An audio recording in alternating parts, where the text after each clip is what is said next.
Bila hati kita lemah tak berdaya, bila iman kita bagai tembok runtuh, hanya ada satu harapan yang pasti, agung dan perkasa sampai selamanya. Hanya satu nama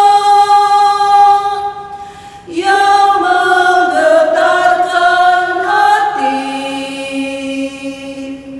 hanya satu nama yang menegakkan diri, hanya satu nama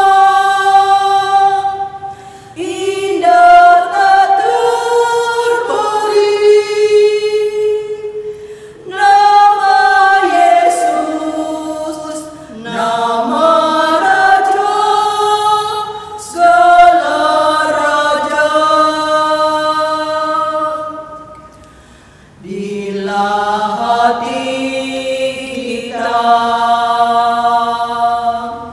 lemah tak berdaya, bila iman kita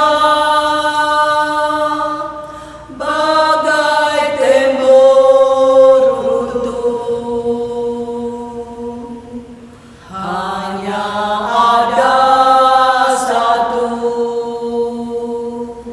harapan yang pasti, agung dan perkasa sampai selamanya.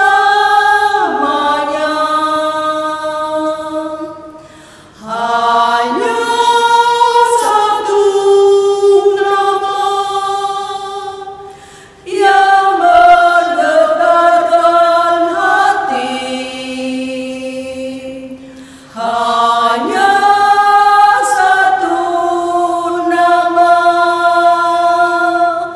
yang menegakkan diri, hanya satu nama indah tak terperi, nama Yesus, nama Raja segala raja. Hanya satu nama yang menggetarkan hati, hanya satu nama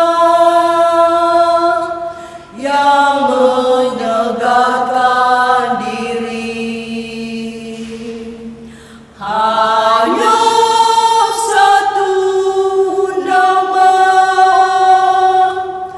indah tak terperi, nama Yesus, nama Raja segala raja.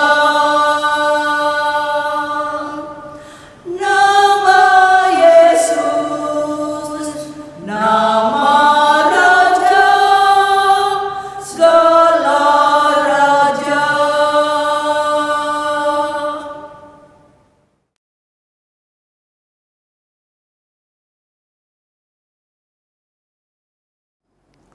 Terima kasih puji-pujiannya dari sektor pelayanan Korintus.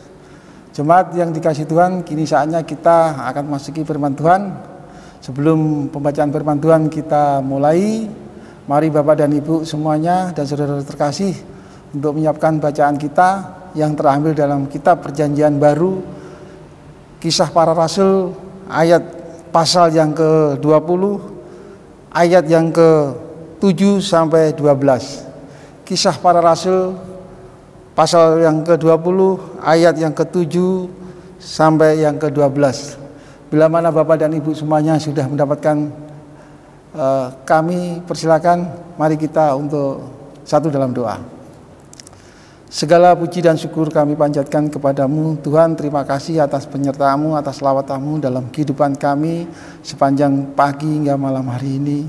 Terima kasih ya Tuhan atas perkenan-Mu kalau malam hari ini Engkau memberikan kesempatan kami dan khususnya jemaat-Mu di Mundowo untuk memuji dan memuliakan Engkau lewat ibadah keluarga bersahaja ya Tuhan, yang kita laksanakan secara daring ya Tuhan.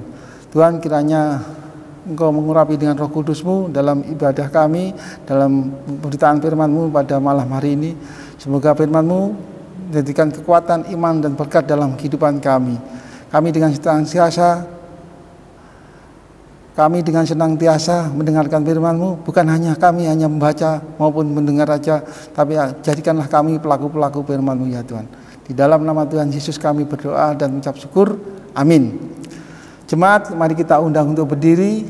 Bacaan kita pada malam hari ini yaitu Kisah Para Rasul pasal yang ke-20, ayat yang ke-7 sampai yang ke-12. Dari judul Dari Makedonia ke Troas. Pada hari pertama dalam minggu itu, ketika kami berkumpul untuk memecah-mecah roti, Paulus berbicara dengan saudara-saudara di situ. Karena ia bermaksud untuk berangkat pada keesokan harinya, pembicaraan itu berlangsung sampai tengah malam. Di ruang atas di mana kami berkumpul dinyalakanlah banyak lampu. Seorang muda bernama Aetikus duduk di jendela. Karena Paulus amat lama berbicara, orang muda itu tidak dapat menahan kantuknya. Akhirnya ia tertidur lelap dan jatuh dari tingkat ketiga ke bawah. Ketika dia diangkat, orang itu sudah mati. Tetapi Paulus turun di bawah, ia merebahkan diri ke atas orang muda itu, mendekapnya dan berkata, "Jangan ribut, sebab ia masih hidup." Sebab kembali di ruang atas, Paulus memecah-mecah roti lalu makan. Habis makan masih lama lagi ia berbicara sampai fajar menyising, kemudian ia berangkat. Sementara itu mereka mengantarkan orang muda itu hidup ke rumahnya dan mereka semua merasa sangat terhibur. Demikianlah pembacaan firman Tuhan. Terpujilah, haleluya. Kami persilakan duduk kembali. Jemaat yang dikasihi Tuhan, shalom. Selamat malam, puji Tuhan kalau malam hari ini kita semuanya masih diberikan kesempatan untuk ibadah secara daring atau secara virtual. Kami juga terima kasih kepada tim multimedia yang selalu menemani kita, selalu mendukung dalam kegiatan ibadah, mempersiapkan sarana dan prasarana berlangsungnya kegiatan ibadah secara virtual. Jemaat yang kasih Tuhan, kalau malam hari ini izinkan kami hanya ingin mengingatkan apa yang pertama-tama kali bila mana kita mendapat kabar atau mendengar kabar tentang kabar baik. Ini bukan suatu jawaban, hanya kita mengingatkan sama-sama, kita mengingatkan bersama-sama. Bila mana kita memberikan kabar baik, tentunya kita sukacita. Dan bagaimana kita bisa membagikan kabar baik itu kepada banyak orang? Tentunya kabar baik tersebut adalah datangnya dari Tuhan melalui firman-Nya. Jemaat, kita punya tanggung jawab sama bagaimana kita mewartakan kebenaran firman Tuhan. Tentunya dalam menyampaikan kebenaran firman Tuhan, kabar baik tersebut dalam situasi kondisi yang saat ini tentunya banyak rintangan atau tantangan yang kita hadapi. Tapi kami yakin dan percaya bahwa Tuhan melalui Roh Kudus akan selalu menyertai dalam kehidupan kita, dalam tugas pelayanan kita. Bisa kita sampaikan dalam kabar baik itu melalui lisan maupun tulisan. Tapi kita harus memahami situasi dan kondisi di mana dan kapan kita harus bisa menyampaikan kabar baik tersebut. Tentunya kabar baik itu juga bisa kita sampaikan melalui tindakan atau perilaku dalam kehidupan kita. Kita contohkan dalam kehidupan jemaat mula-mula, bagaimana dia dalam kehidupan yang penuh keharmonisan dalam persekutuan mereka, yang satu yang lain saling menopang, saling mengasihi, sehingga menjadikan magnet tersendiri bagi orang lain, sehingga mereka tanpa dipaksa dan mereka pun tanpa diajak pun, sehingga dia mau ikut dalam persekutuan dalam kehidupan ibadah kita. Jemaat yang kasih Tuhan, kira-kiranya seperti itulah isi pada Alkitab Kisah Para Rasul, bahwa di dalam kita akan menemukan bagaimana Injil yang merupakan kabar baik mengenai Yesus disebarluaskan bagi jemaat-jemaat awal yang pada saat itu. Penyebaran tersebut bukan hanya dari jemaat yang ada di Yerusalem, tapi juga jemaat-jemaat yang ada di luar Yerusalem. Kita banyak sekali para nabi yang dapat kita temukan di dalam kitab ini, mulai dari Petrus yang mereka yang menyampaikan kabar baik, kabar sukacita, pengkabaran Injil pada saat itu, yaitu Petrus, Yohanes, Filipus, hingga Saulus. Tentunya Bapak dan Ibu mengerti siapa Saulus. Saulus adalah seorang Yahudi yang sempat menghentikan pergerakan Yesus dan pada akhirnya berjumpa dengan Yesus dalam suatu penglihatannya, dan ia mengubah hidupnya sampai akhirnya dia menjadi seorang nabi untuk menyebarkan kabar baik. Bapak dan Ibu, kalau kita bicara masalah Saulus, berarti kita bicara masalah masa lalu, masa kelam Paulus pada saat itu. Bagaimana dia orang Yahudi yang sangat membenci Kristus, bahkan mereka ingin menganiaya dan membunuh pengikut-pengikut Kristus dan Kristus itu juga. Tapi apa yang terjadi sehingga Paulus dipanggil oleh Tuhan dan dipilih oleh Tuhan untuk melayani atau mewartakan kabar baik. Jemaat yang kasih Tuhan, tentunya di dalam pasal yang ke-20 ayat yang ke-7 sampai 12, maka kita akan melihat Rasul Paulus sedang memberitakan kabar baik serta melakukan mujizat di Troas.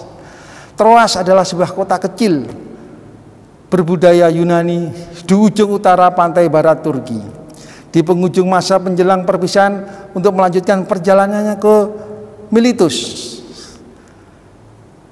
Sehingga pada saat itu Bapak dan Ibu, mari kita baca dalam pasal yang ke-15,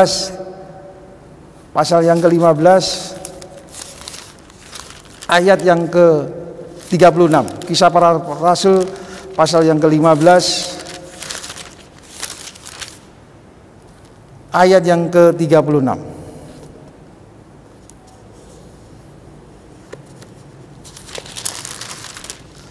Tetapi beberapa waktu kemudian berkatalah Paulus kepada Barnabas, baiklah kita kembali kepada saudara-saudara kita di setiap kota di mana kita telah memberitakan firman Tuhan, untuk melihat bagaimana keadaan mereka. Tentunya ini merupakan empati Paulus pada saat sesudah dia melaksanakan pengkabaran Injil, mewartakan kabar baik di masing-masing kota dan daerah. Paulus punya tanggung jawab moral. Paulus juga sayang kepada seluruh jemaat, sehingga dia disempatkan untuk singgah untuk melihat kembali bagaimana keadaan jemaat-jemaat yang sudah ditinggalkan tersebut. Seperti yang terjadi di dalam pada bacaan kita ini, maka kita akan berada dalam suatu, kalau dalam konteks bacaan kita berada pada suatu konteks jemaat yang masih menjadi perayaan yang kuno orang Yahudi dalam merayakan hari istimewa di hari yang pertama di setiap minggu. Sehingga walaupun di dalam pemahaman SDDK memperlihatkan bahwa bacaan ini seperti mengisahkan perpisahan bagi Paulus, namun di dalam tafsiran tampaknya berbeda, dalam seperti mengisahkan perpisahan Paulus, namun di dalam tafsiran tampaknya berbeda, dalam tafsir lebih akan memperlihatkan suatu kebiasaan yang ada dilakukan oleh warga jemaat di hari pertama pada hari setiap minggu, dalam rangka mengingat syukur atas kebangkitan Tuhan bagi hidup mereka. Dalam perjalanannya Paulus dalam pelayanannya di Troas, yaitu setelah Paulus akan melanjutkan perjalanannya ke Miletus, Paulus sempat singgah di Troas, di sebuah kota kecil yang berbudaya Yunani tersebut. Dia ikut dalam ibadah yang dilaksanakan pada malam hingga pagi hari, mulai dari matahari terbenam sampai matahari terbit. Ini menunjukkan adalah suatu kebiasaan, yaitu menunjukkan bahwa ini merupakan hari di mana warga jemaat memiliki kebiasaan untuk bertemu. Ayat ini bukanlah dipahami sebagai pertemuan dalam rangka perpisahan Paulus, bukan, tetapi ya memang pertemuan yang dilaksanakan secara rutin, secara terus-terus, yang dilaksanakan pada hari pertama pada minggu yang pertama. Mereka tanpa adanya Paulus juga mereka melakukan pertemuan tersebut. Namun pertemuan ini tidak disia-siakan oleh Paulus dalam perjumpaan tersebut, sehingga Paulus ikut dalam pertemuan tersebut. Mereka datang untuk mencacakan roti dan merefleksikan kebaikan Tuhan yang ada pada mereka. Sehingga kalau tadi dikatakan di dalam ayat yang ke-7 kan, dalam yang 8, pada hari pertama dalam minggu itu ketika kami berkumpul untuk memecah-pecah roti, Paulus berbicara dengan saudara-saudara di situ karena ia bermaksud untuk berangkat pada keesokan harinya. Pembicaraan itu berlangsung sampai tengah malam. Di ruang atas di mana kami berkumpul dinyalakan banyak lampu. Kalau konteks banyak lampu berarti dilaksanakan ibadah pada malam hari. Kalau minggunya hari malam hari berarti dilaksanakan pada hari Sabtu malam. Setelah hari Sabtu malam dilanjut sampai Minggu malam. Ini dilaksanakan secara rutin oleh jemaat-jemaat di Troas pada saat itu. Sehingga kesempatan ini tidak disia-siakan oleh Paulus.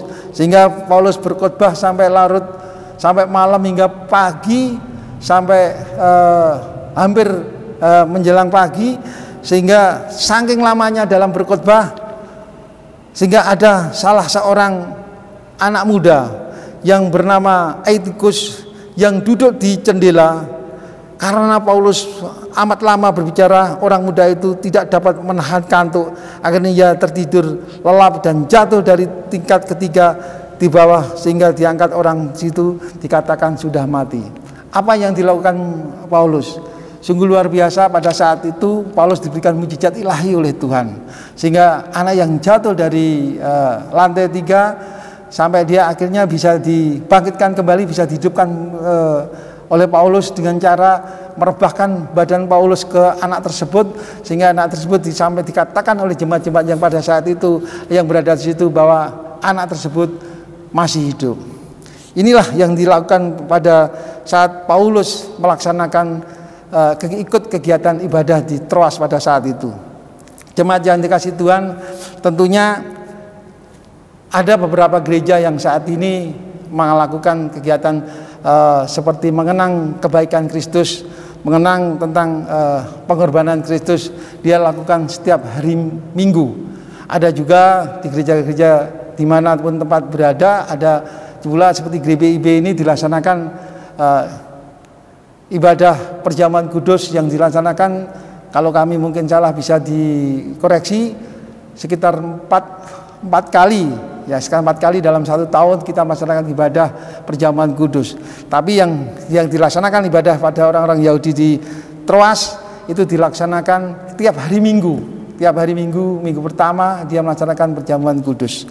Jemaat kasih Tuhan, tentunya dia bukan hanya melakukan mengenang Kristus dengan cara memecah-mecah roti sebagai tanda pengorbanan Kristus, sebagai tanda Kristus untuk menyelamatkan kita, Kristus untuk menebus dosa-dosa kita, sehingga pengorbanan Kristus diingat rayakan dengan roti yang telah dipecah-pecahkan. Jemaat yang kasih Tuhan, tentunya apa yang dilakukan mereka dalam pertemuan, di selain memecah roti-roti tersebut, mereka juga memberikan barang atau uang yang sudah mereka kumpulkan dalam 1 minggu untuk dipersembahkan kepada Tuhan. Jemaat, mari kita coba baca di dalam 1 Korintus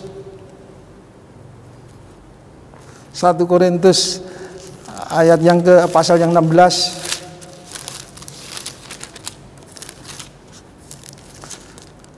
Ayat yang kedua. Jadi apa saja yang dilakukan mereka dalam pertemuan selain memecah-mecahkan roti, mereka akan memberikan barang atau uang yang sudah mereka kumpulkan dalam suatu minggu untuk mempersembahkan kepada Tuhan.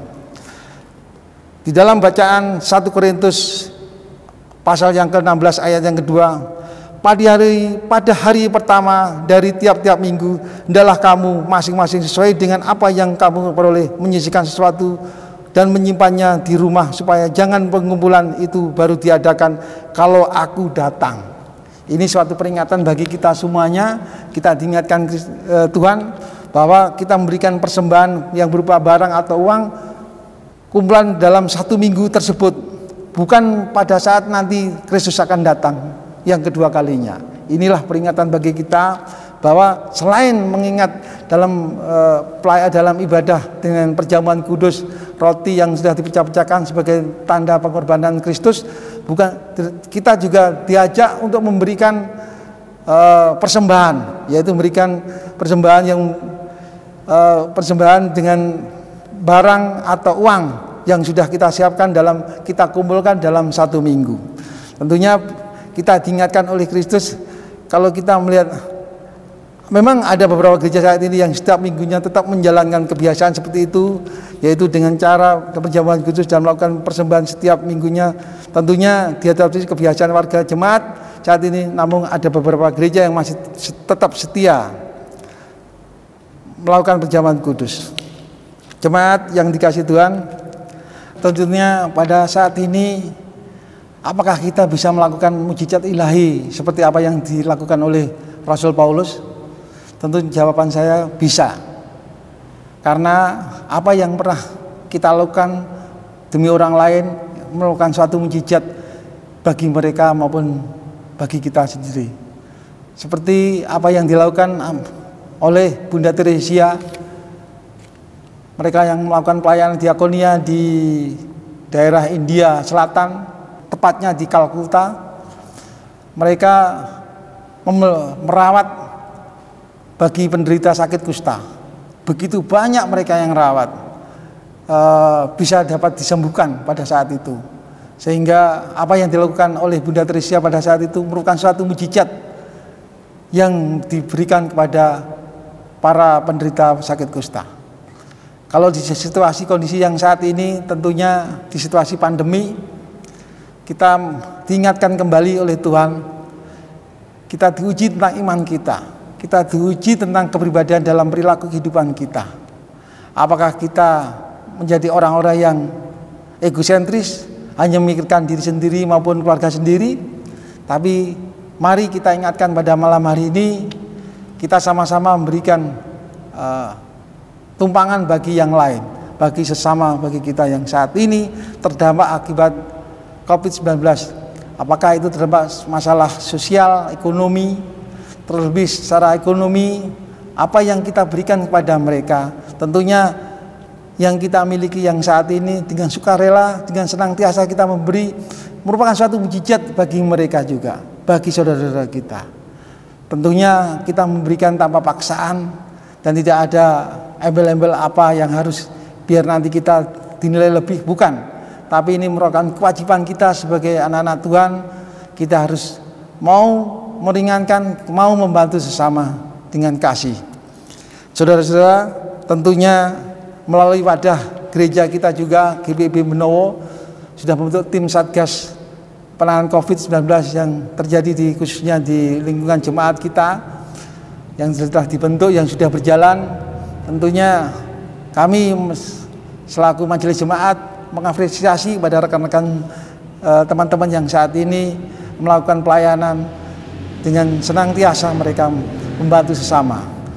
Dan kita tetap mengingatkan kembali juga kepada teman-teman, tetap apa yang menjadikan ketentuan pemerintah yang ada saat ini, tetap kita mengedepankan 3M, memakai masker, menjaga jarak, mencuci tangan, dan kita sendiri tentunya jangan segan-segan dan jangan takut-takut, jangan malu, saling mengingatkan.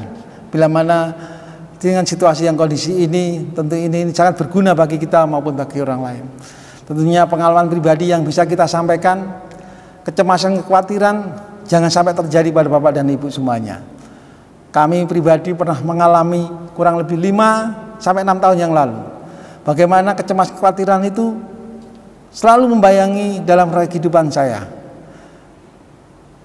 Takut akan kehidupan kita, takut akan kesehatan kita, takut akan kelangsungan dalam kehidupan kita.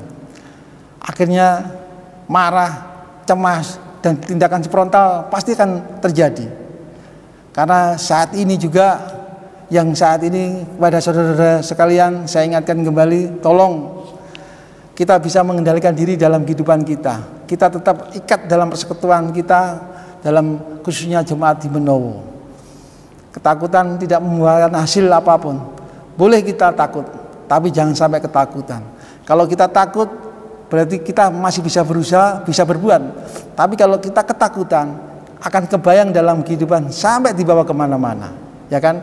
Kalau bahasa di dalam dunia kejiwaan, yaitu bahasanya yaitu hipokondriasis, yaitu yang ketakutan yang berlebihan yang menimpa dalam kehidupan kita. Akhirnya kalau kita merasa hal ini, pastinya berdampak dalam kehidupan keluarga, dalam hidup kita maupun dalam persekutuan. Tetap kita memerat dalam kehidupan kita pribadi maupun dalam persekutuan. Tuhan Yesus memberkati.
Tuhan